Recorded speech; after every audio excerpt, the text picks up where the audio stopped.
करीब 2.5 साल पहले देश भर में मोदी लहर में लोकसभा के जब चुनाव हुए तो मध्य प्रदेश की गुना अशोकनगर संसदीय क्षेत्र में एक चमत्कार हुआ था।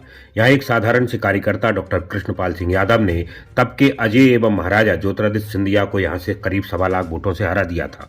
आजकल वही केपी यादव फिर दोबारा चर्चा में है और चर्चा में है अपनी उपेक्षा को लेकर। एक पत्र उन्होंने लोकसभा के स्पीकर ओम बिरला जी को लिखा है, जिसमें कह रहे हैं कि उनके संसदीय क्षेत्र में होने वाले ऐसे कार्यक्रम जो केंद्रीय योजनाओं के तहत होते हैं उनमें उनकी उपेक्षा की जाती है, उनको बुलाया नहीं जाता। कई सारे कार्यक्रमों की फेहरिस्त उन्होंने इस पत्र में लिखी है, जिसमें उनका कहना है कि बहुत सारे ऐसे काम हैं जिनमें प्रधानमंत्री सड़क योजना, नल जल योजना, आंगनबाड़ी केंद्र, गौशालाएं, रेलवे स्टेशनों का जीर्णोद्धार, नवीन अंडरब्रिज ओवरब्रिज का निर्माण एवं मनरेगा से संबंधित योजनाओं के अलावा अनेक दूसरे कार्य भी हैं। साथ ही हाल ही में निर्मित ऑक्सीजन प्लांटों के कार्यक्रम में भी कई बार उनको न बुलाया गया है, न ही सूचना दी गई है। साथ ही उन्होंने एक बड़ा आरोप अधिकारियों पर लगाया है कि व्यक्तिगत तौर पर भी उन्होंने इस मुद्दे को लेकर कई बार अधिकारियों से कहा, मगर बार बार उनकी उपेक्षा की जा रही है। इसको लेकर उन्होंने पत्र लिखा है। साथ ही उन्होंने ये बताया कि 17 लाख से ज़्यादा लोगों का वह प्रतिनिधित्व करते हैं। ऐसे में उनके साथ जो उपेक्षा हो रही है वो पूरे शहर और आसपास के इलाके की है, पूरे संसदीय क्षेत्र के लोगों की उपेक्षा है।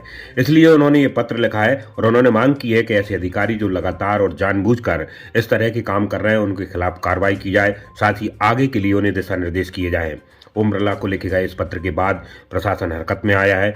सीएस लेवल पर इस मामले में जानकारी चाहिए गई है। अशोकनगर कलेक्टर और दूसरे अधिकारियों से भी जो है चीज़ें मांगी गई हैं, जिस तरह की शिकायत की गई है। देखना है कि राजनीतिक परिदृश्य में अब ये मामला कितना तेज पकड़ता है। उल्लेखनीय है कि ज्योतिरादित्य सिंधिया को हराकर चर्चा में आए डॉक्टर केपी यादव आजकल अपनी ही पार्टी में, अपने ही कार्यक्रमों में, अपनी ही सरकार के आयोजनों में खुद को उपेक्षित महसूस कर रहे हैं और उनका कहना है कि लगातार और बार बार उनके साथ ये सब चीज़ हो रही है।